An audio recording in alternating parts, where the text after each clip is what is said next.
नमस्कार दर्शकों, Ravindra Soni health and wellness में आपका स्वागत है। जैसा कि आप जानते हैं कि हमारे हर एपिसोड में हम आपको स्वास्थ्य से जुड़ी हुई लेटेस्ट जानकारियां और आपके जो मन में आ रहे प्रश्न होते हैं उनके उत्तर लेने की कोशिश करते हैं और इसके लिए हम चर्चा करते हैं अलग अलग पैथी के विशेषज्ञों से। आज हमारे साथ उपस्थित हैं आयुर्वेद के जाने माने विशेषज्ञ डॉक्टर सुहास यादव जी। सुहास जी बड़वानी से हैं और आज भोपाल एक जो यहाँ पर आयुर्वेद का सम्मेलन हो रहा है चिकित्सकों का, जिसमें कि खास तौर से बच्चों में जो होने वाले रोग हैं उस पर चर्चा की जा रही है। उसमें बतौर वक्ता आप आए हुए हैं और आपने भी अभी अपना वक्तव्य पूरा किया है और आज हमने उनसे चर्चा करने की कोशिश की है। आज हम जानना चाहेंगे सुहास जी से कि जो बच्चों में होने वाला ऑटिज़्म है तो उसको लेकर के आयुर्वेद में किस तरह के विकल्प मौजूद हैं और क्या इससे ये समस्या पूरी तरह से दूर हो पाती है। तो सुहास जी, आपका बहुत बहुत स्वागत है। धन्यवाद। ऑटिज्म को लेकर के आयुर्वेद क्या सोचता है? देखिए, ऑटिज्म शब्द आयुर्वेद में नहीं है, पर ऑटिज्म के जो लक्षण हैं उन लक्षणों के ऊपर जो हम काम करते हैं वो त्रिदोष की कल्पना होती है हमारे इसमें। वात पित्त कफ और 7 धातुएं रस रक्त मांस में दस्ती मज्जा शुक्र, इन्हें अपने जहन में रखकर हम लोग जो है चिकित्सा करते हैं। और ऑटिज्म में तरह तरह के ट्रीटमेंट किए जाते हैं, मतलब पंचकर्म के माध्यम से, औषधि के माध्यम से, और बहुत अच्छे लाभ होते हैं। पर पहले समझना ये होगा कि पहले तो ऑटिज्म हुआ नहीं करता था या बहुत कम हुआ करता था। अब ऑटिज्म बढ़ने का कारण क्या है, तो मैं आपको बताना चाहूँगा। आयुर्वेद का एक सिद्धांत पंचकर्म की तरफ जाता था और लोग ये बोलते थे कि आयुर्वेद और पंचकर्म के माध्यम से ऑटिज्म की चिकित्सा नहीं की जा सकती। पर 2019 में जो नया रिसर्च आया, उस रिसर्च में सामने आया कि ऑटिज्म होने का एक महत्वपूर्ण कारण ये है कि माता के द्वारा जो प्रिजर्वेटिव लिया जाता है उस प्रिजर्वेटिव में पीपीए नाम से फैटी एसिड होता है जो ज़्यादा मात्रा में होता है। इस बारे में बताएंगे आप, किस प्रिजर्वेटिव के बारे में आप बात कर रहे हैं माताओं के द्वारा? अधिकांश पैकेजिंग फूड जितने भी हैं जी, उनमें पीपीए की मात्रा बहुत ज़्यादा होती है। यहाँ तक कि आप जब फूड में आप मतलब मिल्क की बात कर रहे हैं? नहीं, उसमें अलग भी है। आपने गर्भावस्था के समय में भी अगर पैकेजिंग फूड लिए हैं, बिस्किट लिए हैं, कुरकुरे टाइप की चीज़ें लिए हैं, बहुत सारी ऐसी चीज़ें जिसमें प्रिजर्वेटिव डला हुआ है जो उसको प्रिजर्व करके रखा है। कोई सा भी ऐसा फूड जिसमें प्रिजर्वेटिव डला हुआ है, कोई सा भी ऐसा सेवन अगर माता ने किया है ड्यूरिंग प्रेगनेंसी तो उसका असर बच्चे पर जा सकता है। बिल्कुल जाता ही है जी, क्योंकि सीधी सी बात है, माँ जो खा रही है उसी आहार से बच्चे का भी पोषण हो रहा है जी। आजकल आप देख रहे हैं कि जिस प्रकार से खेती हो रही है और पेस्टिसाइड डाला जा रहा है कि ज़्यादा से ज़्यादा फल का निर्माण हो, ज़्यादा से ज़्यादा अनाज का निर्माण हो, तो जो आप खा रहे हैं कहीं ना कहीं पेस्टिसाइड आपके शरीर में भी जा रहा है। बस वैसा ही एक बीज जो है या फल जो है वो बच्चा है। बच्चे के शरीर के अंदर भी जाने अनजाने जो है वो प्रिजर्वेटिव के माध्यम से पीपीए शरीर के अंदर जाता है जी। तो और पीपीए क्या होता है, इसको भी इलॉबरेट कर दीजिए, हमारे आम दर्शक समझ सकें। मैं बताता हूँ। एक्चुअली क्या है कि पीपीए एक ऐसा फैटी एसिड है जो गट बैक्टीरिया को बिगाड़ देता है जी। और गट बैक्टीरिया जो होते हैं वो होते हैं आंतों के अंदर। ज़्यादातर उन माओं को, जिन माओं को दूध कम उतरता है, वो क्या करते हैं कि आर्टिफिशियल मिल्क का प्रयोग करते हैं। आर्टिफिशियल मिल्क में जो है वो पीपीए की मात्रा बहुत ज़्यादा मात्रा में होती है। ये पीपीए गट बैक्टीरिया को बिगाड़ता है, बैक्टीरिया की पूरी चेंज वहाँ से बिगड़ जाती है। विटामिन डी की डिफिशियंसी होने लग जाती है और विटामिन डी जो है वो बहुत ज़्यादा महत्वपूर्ण होता है सेरोटोनिन हार्मोन को ब्रेन की तरफ ले जाने के लिए।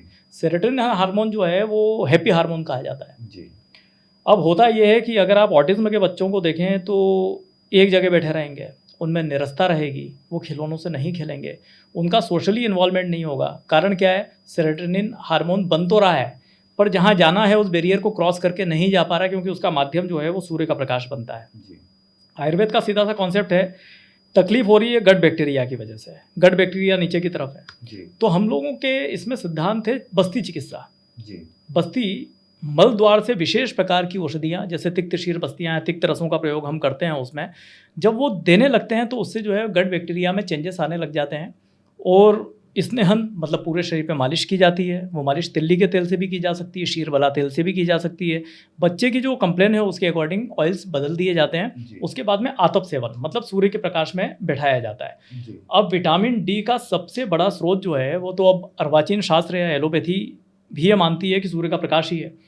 जब स्नेहन हो जाता है तो विटामिन डी बनना शुरू होता है सूर्य के प्रकाश में बैठने के बाद से। गट बैक्टीरिया में चेंजेस आते हैं और परिणाम 21 दिन के अंदर ही सामने आने लग जाते हैं। लवली। हाँ, तो इसमें डॉक्टर साहब एक 2019 की रिपोर्ट का भी जिक्र आता है जिसमें आयुर्वेद का एक उसमें मेंशन है।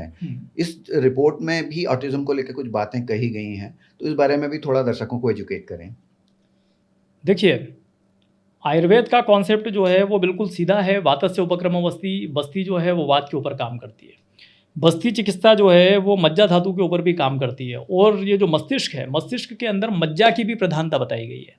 जब वो बस्ती दी जाती है तो मज्जा धातु बढ़ने लग जाती है। और जो ही हमने जो बात की, आज हमने अर्वाचीन शास्त्र के हिसाब से बात कर ली, सेरोटोनिन का लेवल बोल दिया, या हमने विटामिन डी को बोल दिया। तो आयुर्वेद में विटामिन डी या सेरोटोनिन की कल्पना नहीं है। आयुर्वेद में कल्पना है वात पित्त कफ और शरीर के दोषों की सात्म्यता की। हमें शरीर को नॉर्मलाइज करना है तो साथ में स्थापित करना होता है। जैसे किसी सब्जी में नमक ज़्यादा है तो आप क्या करते हैं, उसे कंट्रोल करने के लिए कुछ चीज़ें मिला देते हैं उसमें। उस शरीर को जिस चीज़ की कमी है वो चीज़ शरीर के अंदर डाल दी जाए। और सबसे महत्वपूर्ण बात यह है कि आयुर्वेद की चिकित्सा लेने के बाद में वो साइड इफ़ेक्ट नहीं है। अगर आप किसी योग्य आयुर्वेदाचार्य के पास में जा रहे हैं, इसमें स्वर्ण भस्म बहुत अच्छा काम करती है, स्वर्ण प्राशन बहुत अच्छा काम करता है। तो ऑटिज्म के लिए अगर आप कहीं भी परेशान हैं तो आयुर्वेद और पंचकर्म के माध्यम से आप जुड़ें, आपको बहुत अच्छे लाभ मिलेंगे। और द्रुतगामी लाभ जो आप कल्पना नहीं कर सकते, उतनी जल्दी वो लाभ मिलने लग जाते हैं। जी डॉक्टर साहब, हमारे दर्शकों के दिमाग में एक प्रश्न जरूर आ रहा होगा। यूजुअली ये समस्या जो है बचपन से स्टार्ट होती है, तो जब किसी व्यक्ति की उम्र काफ़ी हो गई है तो उस दौरान भी क्या ये ट्रीटमेंट उनके काम आएगा, या सिर्फ बचपन के ही जो दोष हैं वो उनको आप दूर करने में सक्षम हैं? देखिए, उम्र जितनी कम रहेगी उतना ज़्यादा फल ये ट्रीटमेंट देगा। पर गट बैक्टीरिया की अगर हेल्थ बिगड़ी हुई है तो अगर तिक्त क्षीर बस्ती का सेवन अगर बड़े लोगों में भी दिया जाएगा तो गट बैक्टीरिया की हेल्थ में अंतर आएगा। साथ में शिरोधारा जैसे ट्रीटमेंट, नस्य क्रिया जो नाक में औषधियाँ डाली जाती हैं, ये ट्रीटमेंट हुए। स्वर्ण के विशेष योग होते हैं जो अगर दिए जाएंगे तो उनमें भी कहीं ना कहीं प्रभाव आएगा। अच्छा, मैं आपको एक बात और बताना चाहूँगा कि ऑटिज्म का व्यक्ति मानसिक रूप से विक्षिप्त हो ऐसा ज़रूरी नहीं है, क्योंकि विश्व की बड़ी ख्यात नाम हस्तियाँ हैं। अब मैं ऑन रिकॉर्ड तो नहीं बोल सकता, पर आप जैसे सर्च करेंगे गूगल पे आपको उनके नाम दिख जाएंगे। अपने अपने क्षेत्र के महारथी हैं जो ऑटिज्म के शिकार हो चुके हैं। ऑटिज्म वाले बच्चे का दिमाग एक दिशा में ज़्यादा जाता है, किसी भी एक दिशा में, उसको जो पसंद है वो करता रहेगा उसको। पर यह दुर्भाग्य है कि हर बच्चा उन शख्सियतों के समान हो सके, ये थोड़ा मुश्किल होता है। पर उन्हें उनके जैसा बनाया जा सके, इसके लिए आयुर्वेद और पंचकर्म और वैद्य रसायनों से जुड़ना चाहिए। जी जी जी। तो डॉक्टर साहब, एक चीज़ और हम जानना चाहेंगे कि जो बच्चों को स्वर्ण प्राशन कराया जाता है बचपन में और कहा जाता है इससे उनकी इम्यूनिटी मजबूत होती है, तो कहीं इसका रिलेशन भी ऑटिज्म या किसी इस तरह के मानसिक रोग या शारीरिक रोग से है? बिल्कुल। महर्षि काश्यप नाम से हमारे एक ऋषि हुए हैं जिनका नाम तो बड़ा फेमस है, पर लोग धीरे धीरे उनको भूलते चले गए। महर्षि काश्यप ने कुमार भृत्य नाम से एक ग्रंथ लिखा है, एक संहिता लिखी है। महर्षि काश्यप अपने समय के वो विद्वान थे जिन्होंने प्रेग्नेंट वुमन को अपने पास में एडमिट रखना, उनकी डिलीवरी करवाना और आफ्टर प्रसव के बाद में 6 महीने तक उन बच्चों को अपने हॉस्पिटल में, आज से हजारों साल पहले वो रखा करते थे। बच्चों के खिलौनों तक का उन्होंने वर्णन किया कि अगर बच्चों को लाख के खिलौने दिए जाएंगे तो लाख को चूसेंगे तो उससे हड्डियाँ मजबूत होने लगेंगी। इसी कल्पना में उन्होंने आगे चलकर लेहन नाम से अध्याय लिखा। उस लेहन में जो है वो स्वर्ण प्राशन का वर्णन आता है। वस्तुतः हिंदू समाज में जो है वो 16 संस्कार बताए गए हैं, गर्भाधान से लगाकर अंत्येष्टि संस्कार तक। आपको जान के आश्चर्य होगा कि जैसे ही बच्चा पैदा होता है तो जात कर्म नाम से संस्कार किए जाते हैं। उस जात कर्म में सबसे पहला संस्कार गर्भ नाभि नाल को काटा जाता है और उसके तत्काल बाद जो है वो स्वर्ण का घिसारा, ब्राह्मी, जटामांसी, शहद और घृत के साथ में मिलाकर बच्चे को जाता है। ये पहला संस्कार होता है। स्वर्ण प्राशन हिंदू संस्कार में सबसे पहला संस्कार जन्म लेने के बाद में किया जाता है। स्वर्ण के प्रभाव से बुद्धि जो है वो धी, धृति, स्मृति, बुद्धि, इसके ऊपर काम होता है। और ऑटिज्म में मामला कहाँ आ रहा है? धी, धृति, स्मृति, बुद्धि, इन्हीं के ऊपर काम हो रहा है।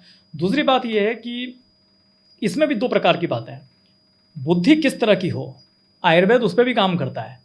ऐसा ही नहीं कि वो विग्रह बुद्धि को उत्पन्न करे। तो आयुर्वेद में ब्राह्मी, जटामांसी, शंख पुष्पी जैसी ऐसी औषधियाँ हैं जो उच्छृंखल बच्चों के ऊपर भी नियंत्रण करती हैं और मतिमंद वाले बच्चों के दिमाग को बढ़ाने का भी काम करती है। मतलब जो हाइपर एक्टिव बच्चे हैं उनको कंट्रोल करके वो वापस नॉर्मल करेंगे, और जो स्लो हैं बिल्कुल लर्निंग में, और उनको आप वापस अपने लेवल पे लाएंगे जो सामान्य बच्चों का लेवल होता है। ऐसा ही है। जी जी जी। तो डॉक्टर साहब बहुत बहुत धन्यवाद और बहुत आपने अच्छी जानकारी हमारे दर्शकों को दी। निश्चित रूप से बहुत बड़ी आबादी हमारे देश की ऑटिज़म से पीड़ित है और पेरेंट्स बहुत सारी अलग अलग पैथीज़ को आजमाते रहते हैं कि किसी तरह उनके बच्चों को आराम मिल सके। लेकिन हमारा निवेदन है कि आयुर्वेद जो कि सबसे प्राचीन पद्धति है इलाज की, आप इसे भी एक बार आजमाएं और एक योग्य चिकित्सक तक आप पहुँचें, क्योंकि कई बार ऐसा होता है कि डायग्नोसिस अगर प्रॉपर होती है तो निश्चित रूप से उसके परिणाम बहुत अच्छे होते हैं और इसके लिए आपको एक अच्छे आयुर्वेदाचार्य का चयन करना होगा जिससे कि आपको यथाशीघ्र लाभ मिल सके। आज का एपिसोड हम यहीं समाप्त करते हैं। बहुत बहुत धन्यवाद।